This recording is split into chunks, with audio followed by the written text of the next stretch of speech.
Please watch this video in full before making any accusations about my character or beliefs. Please also check the pinned comment, where I will detail any changes made between the time I edited this and when it was published. The situation is still very fluid.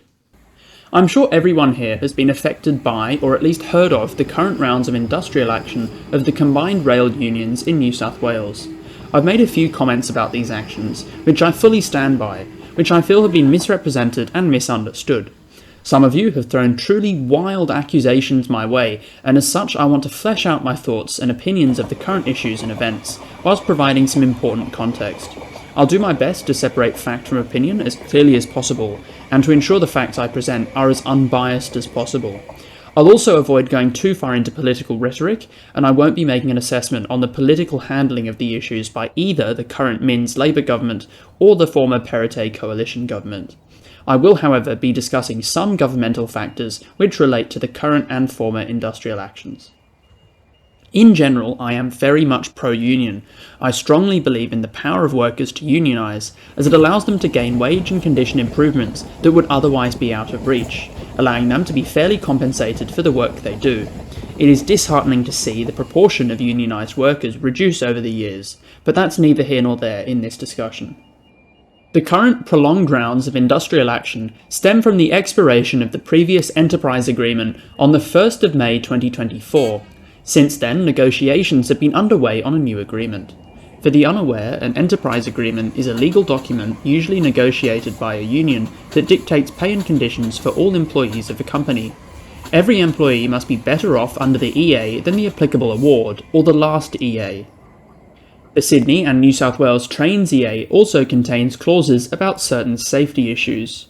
The crux of the issue is the decline in real wages over the last few years, caused by high inflation immediately after COVID in 2022 and compounded by the O'Farrell coalition government's public sector wage cap of 2.5% per year, introduced in 2011 and only lifted by the current Minns Labour government.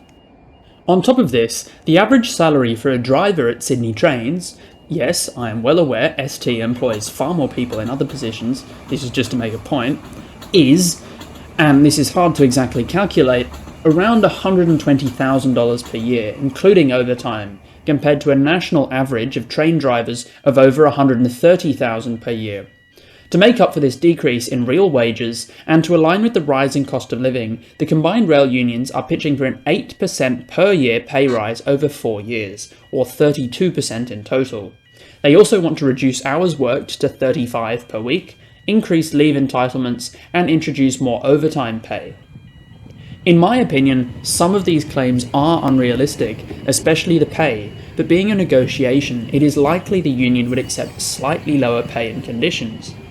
There are some other clauses in the proposed EA which I believe are downright silly, including increased pay if employees are not able to wear shorts in weather over 30 degrees and only using Australian-made PPE, amongst others. The current government offer is for a 13% pay rise over 4 years, with an additional 1% from the consolidation of New South Wales and Sydney Trains, resulting in roughly 100 redundant jobs lost, and an additional 1% in superannuation, thus making a total of 15% over 4 years, or 3.75% per year.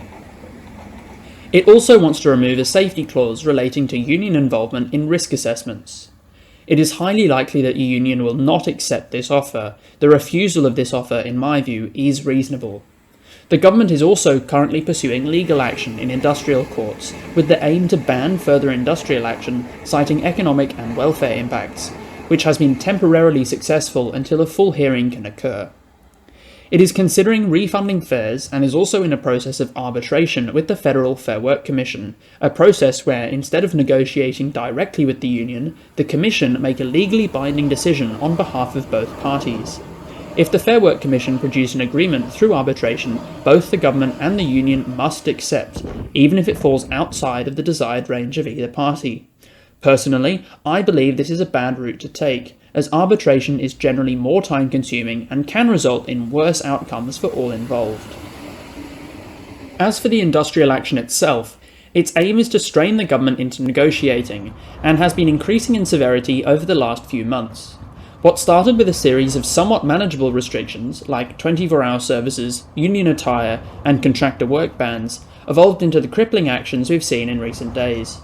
The worst of the current actions, in my opinion, are related to cancellations of trains, contractor work bans, and a ban on point and point lock maintenance, adjustment, or testing, which directly led to the mass cancellation of trains on Wednesday the 16th of January.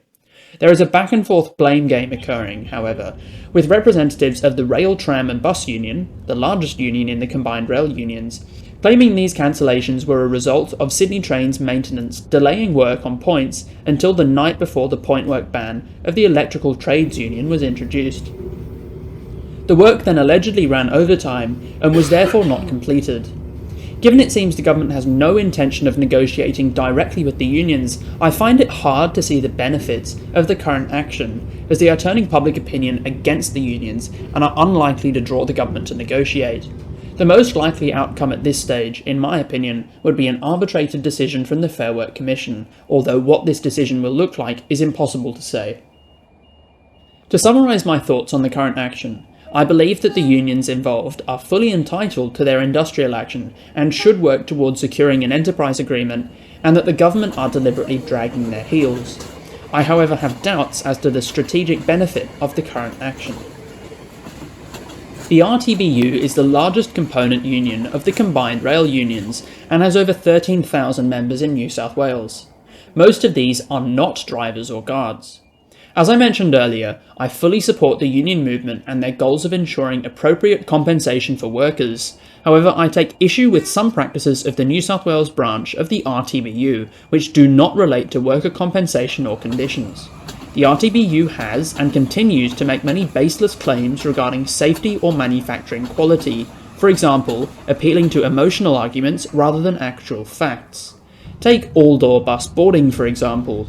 This is standard practice in most of Europe and some other parts of the world, including on buses with a third rear door, or articulated or bi-articulated buses with up to 5 doors, with no impact on safety. In New South Wales, according to the Office of Transport Safety Investigations, injuries caused by being trapped in bus doors in 2019 were around 10, far less than other categories such as slip, trip or fall, 196 cases, or assault, 82 cases. In Switzerland, a country where all-door bus boarding is the default, less than 60 accidents are reported each year in all categories. It is clear then that contrary to the RTBU's claim of safety, all-door bus boarding is safe. The RTBU justify their claim by stating drivers can't see what's going on. If this is true, how is it safe to let people alight through the back door?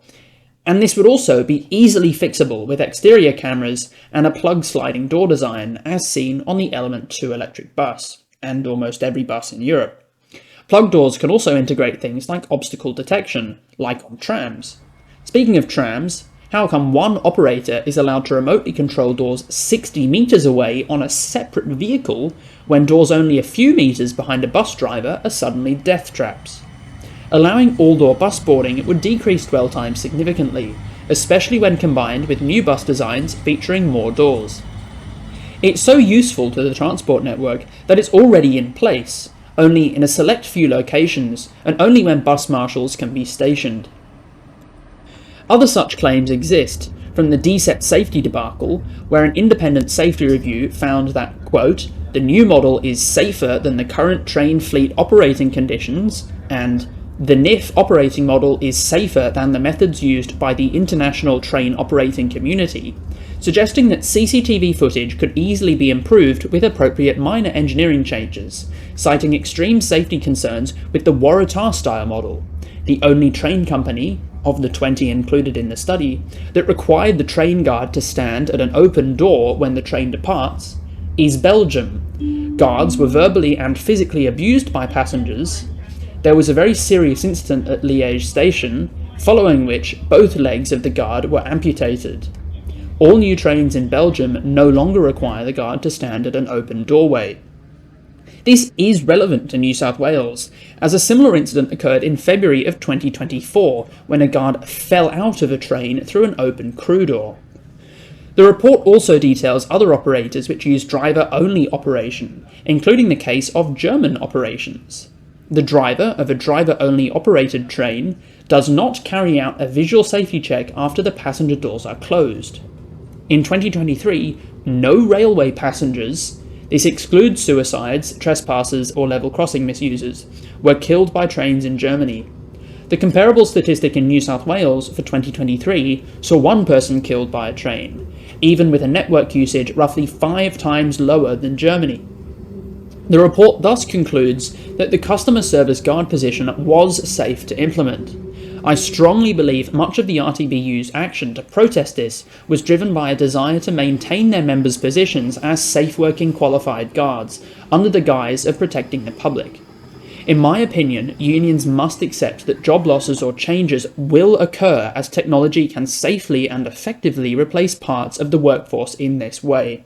There is no benefit in being Luddites to the detriment of passengers. The union demanded modifications also led to the changing of the door operations, with the previously intended system of doors releasing without opening to avoid unnecessarily opening doors and letting outside air into the saloon. Remember, these trains will operate over the Blue Mountains when temperatures can drop below freezing in winter, replaced with opening every door at every station. Finally, the RTBU has made frankly outrageous demands with regards to the Metro, which is a separate organisation with their own enterprise agreements, due to be renegotiated soon. In its negotiations last year, including demanding that a Sydney Trains driver be placed on every Metro train, staff that did not have relevant training in evacuations or Metro operations, being effectively useless. The union settled with a Metro employee on every Metro train between Chatswood and Bankstown. Still, though, if it's a safety-critical issue, why are trains allowed to run north of Chatswood completely unstaffed? On a daily basis, Metro trains do not need staff on board, and in the case of emergencies, another train could be driven manually to the rear of a failed train after collecting a few members of staff, before passengers on the failed train are evacuated onto the rescue train. This arrangement would allow a dynamic system of timetable planning to occur, as in Copenhagen, where service levels can be dynamically adjusted to cater to increases or decreases in demand within minutes, as staff do not need to be shuffled around from train to train. The RTBU has described the Metro as a fad, despite driverless systems being a long-proven technology in many parts of the world. In summary, I support the RTBU and the other involved unions in their efforts to secure a new enterprise agreement for their members, although I hold reservations on the effectiveness of their industrial actions. I agree that members should be paid more than they have received in the past, but the actual figure is likely in the hands of the Fair Work Commission. That doesn't mean I blindly support the RTBU. As I've explained, they have made various deliberately dishonest claims in the past, with real-world negative implications to the travelling public. I hope you can now appreciate my slightly more nuanced perspective of the situation. I would also like to invite your opinions, particularly those of you who are members of the RTBU or other rail unions. I have discussed these matters with union members in the past, and the conversations are always interesting, and I thoroughly enjoy having them. I'd like to thank my channel members for their contributions, and I'd like to thank you for watching.